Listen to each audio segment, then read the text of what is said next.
عرض سلام و خسته نباشید.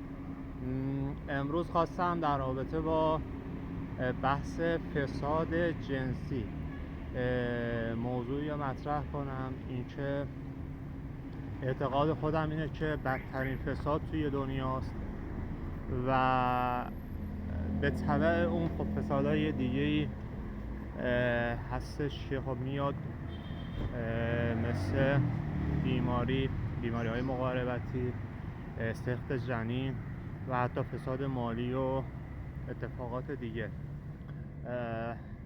خواستم نظراتتون رو بگید در رابطه با بحث فساد جنسی که خیلی هم فراگیره و شاید به خاطر اینکه بحث آبرو توش مطرحه کسی جرأت اینو نمیکنه که خب بره به این سمت و بحث جلوگیریش انجام بشه.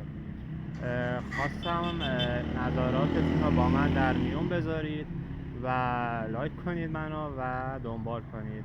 ممنون، متشکرم.